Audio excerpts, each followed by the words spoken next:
오늘 우리가 함께 나누실 하나님의 말씀은 신약성경 사도행전 28장 25절부터 31절 말씀입니다.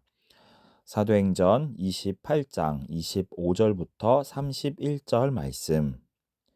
제가 사도행전 28장 25절부터 31절 말씀을 읽도록 하겠습니다. 서로 맞지 아니하여 흩어질 때에 바울이 한 말로 이르되 성령이 선지자 이사야를 통하여 너희 조상들에게 말씀하신 것이 옳도다. 일러스되 이 백성에게 가서 말하기를 너희가 듣기는 들어도 도무지 깨닫지 못하며 보기는 보아도 도무지 알지 못하는도다. 이 백성들의 마음이 우둔하여져서 그 귀로는 둔하게 듣고 그 눈은 감았으니 이는 눈으로 보고 귀로 듣고 마음으로 깨달아 돌아오면 내가 고쳐줄까 함이라 하였으니 그런즉 하나님의 이 구원이 이방인에게로 보내어진 줄 알라. 그들은 그것을 들으리라 하더라. 바울이 온 이태를 자기 셋집에 머물면서 자기에게 오는 사람을 다 영접하고 하나님의 나라를 전파하며 주 예수 그리스도에 관한 모든 것을 담대하게 거침없이 가르치더라. 아멘. 영어에는 책을 그 겉표지로 판단하지 말라라는 속담이 있습니다. 아무리 겉표지가 예쁘거나 매력적이어도 정작 그 안에 담겨 있는 내용물이 별로인 경우가 꽤 많기 때문일 것입니다. 그러나 여전히 우리 사람들은 겉모습에 큰 영향을 받기 때문에 책을 만드는 출판사들은 날이 갈수록 세련된 디자인들을 개발하고 있습니다. 그리고 이것은 비단 책에만 적용되는 것은 아닐 것입니다. 우리 속담에도 보기 좋은 떡이 먹기에도 좋다라는 속담이 있는 것처럼 겉모습이 주는 영향을 결코 우리는 무시할 수 없을 것입니다. 오늘 우리는 겉으로 보기에 비슷해 보여도 그 안에 담겨 있는 상황이 전혀 달랐던 두 사람을 통하여 하나님께서 귀하게 보시는 섬김에 대하여 함께 말씀을 나누고자 합니다. 사도행전의 가장 마지막은 사도 바울이 로마로 잡혀가서 그곳에서도 쉬지 않고 하나님 나라와 예수 그리스도를 전하는 모습으로 끝이 납니다. 그런데 안타깝게도 그 마지막까지 여전히 바울의 동족이었으며 하나님께서 선택하셨던 거룩한 백성이었던 유대인들은 끝내 하나님의 말씀을 거부하는 모습을 보여주고 있습니다. 그리고 이 모습은 어쩌면 사도행전의 전편이라고 할 수 있는 누가복음의 시작에서부터 예견된 것이었을지도 모르겠습니다. 누가복음의 가장 처음에 우리가 만나는 사람은 바로 침례 요한의 아버지 사가랴였습니다. 그는 제사장으로서 예루살렘 성전에서 분향을 하던 중에 천사를 통하여 기쁜 소식을 들었지만 이에 대하여 그가 보였던 첫 번째 반응은 바로 불신이었습니다. 누가복음 1장 18절부터 20절 말씀. 사가랴가 천사에게 이르되 내가 이것을 어떻게 알리요 내가 늙고 아내도 나이가 많으니이다. 천사가 대답하여 이르되 나는 하나님 앞에 서 있는 가브리엘이라. 이 좋은 소식을 전하여 내게 말하라고 보내심을 받았노라. 보라, 이 일이 되는 날까지 내가 말 못하는 자가 되어 능히 말을 못하리니 이는 내가 내 말을 믿지 아니함이거니와 때가 이르면 내 말이 이루어지리라 하더라. 당시에 제사장으로서 하나님의 말씀 앞에서 가장 믿음으로 먼저 반응해야 할 것만 같았던 사가랴는 하나님께서 앞으로 이루기 시작하실 크고 놀라운 계획 앞에서 내가 이것을 어떻게 알리오라고 하면서 뒤로 한 발짝 물러나는 모습을 보였습니다. 그렇지만 그가 믿든지 믿지 않든지 상관없이 하나님께서는 이렇게 말씀하셨습니다. 때가 이르면 내 말이 이루어지리라.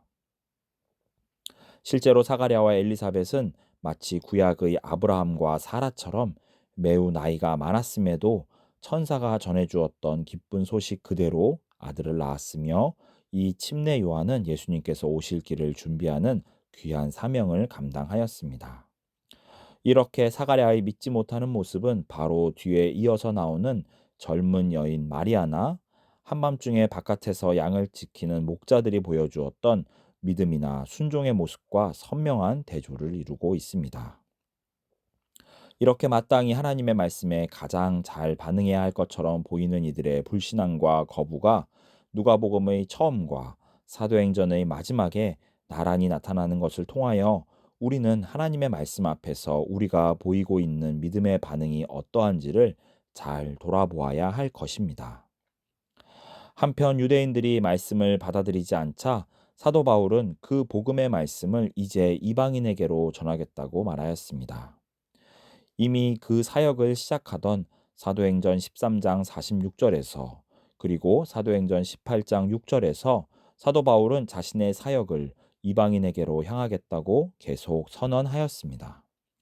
이렇게 언급 후 바울이 선언을 하면서도 그럼에도 불구하고 계속해서 유대인들에게 복음을 전하였던 이유는 아마도 동족의 구원을 간절하게 바라던 그의 사랑하는 마음 때문이었을 것입니다. 그의 이러한 간절한 마음은 어쩌면 구약 성경에 나오는 선지자 요나의 모습과 대조가 되기도 합니다.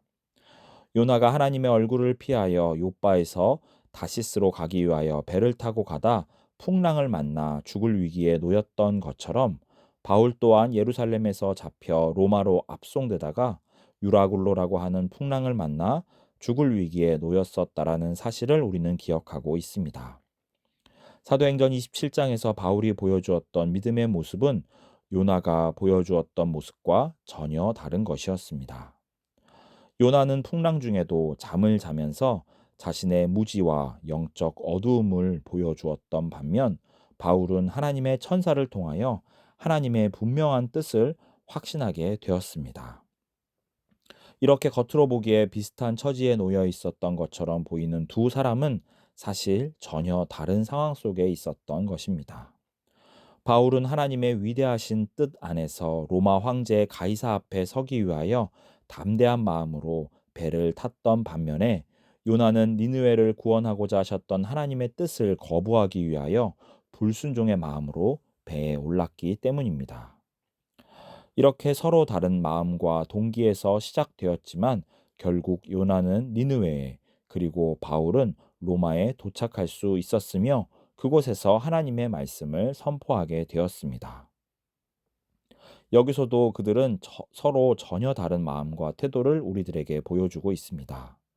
요나는 마지못하여 하나님의 명령을 따라 회개의 말씀을 선포하였지만 원수와도 같은 니느웨 사람들이 회개하고 구원받기를 전혀 원하지 않았습니다. 반대로 바울은 동족의 구원을 위하여 간절한 마음으로 하나님 나라와 예수 그리스도를 전하였지만 결국 그들은 말씀을 거부하였습니다. 요나를 통하여 하나님께서 이루신 엄청난 회개의 역사를 생각해 볼 때 신실하게 순종하였던 바울이 경험한 이 실망스러운 결과는 참으로 안타깝게 여겨집니다. 왜 하나님께서는 요나와 같은 신실하지 못한 자를 통해서 위대한 사역의 열매를 보게 하시면서 반대로 바울과 같은 신실한 자를 통해서는 끝내 그 마음으로 원하는 결과를 보지 못하게 하신 것일까요? 우리는 물론 하나님의 크고 깊으신 뜻을 다 이해할 수는 없지만 그럼에도 불구하고 바울의 사역이 겉으로 보이는 것처럼 실망스럽기만 한 것은 결코 아니었음을 우리는 믿을 수 있습니다. 바울은 유대인과 이방인 앞에서 하나님의 그 사랑의 마음을 품고 어느 때라든지 담대하게 하나님의 말씀을 선포하였기 때문입니다. 비록 그 결과가 기대한 것과 다를지라도 그의 사역이 실패한 것이 아닌 이유는 하나님께서 바울을 통하여 이루고자 하셨던 모든 일들을 다 이루셨기 때문입니다. 겉으로 보이는 모습은 분명 중요합니다. 같은 값이면 다홍치마라고 내면이나 실상도 좋고 기왕이면 외양이나 드러나는 결과까지 좋으면 분명 최상일 것입니다. 그러나 만약 겉으로 드러나 보이는 그 모습이 실망스러울지라도 우리가 함부로 그 삶을 실패한 것이라고 부를 수 없는 이유는 그 길의 끝에 언제나 영원하신 하나님께서 계시기 때문이라고 저는 믿습니다. 사람들의 믿지 않는 반응이 그리고 예상하지 못한 풍랑들이 실망스러워 보이는 모든 결과들이 하나님의 뜻을 따라 믿음의 길을 걸어가는 신실한 성도들의 삶을 결코 실패로 만들 수 없습니다.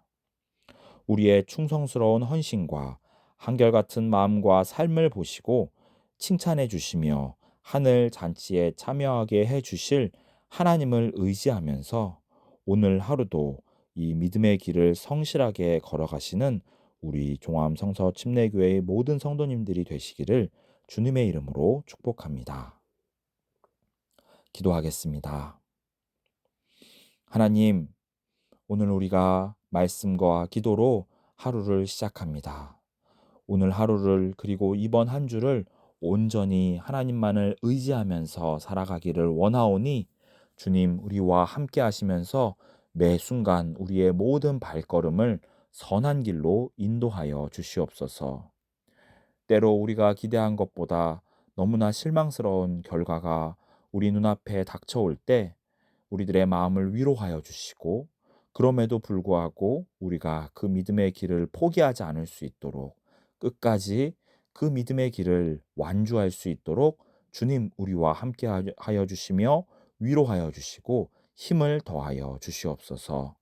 주님께서 우리와 늘 함께 하실 것을 믿습니다. 우리의 영원하신 주님 예수 그리스도의 이름으로 기도하였습니다.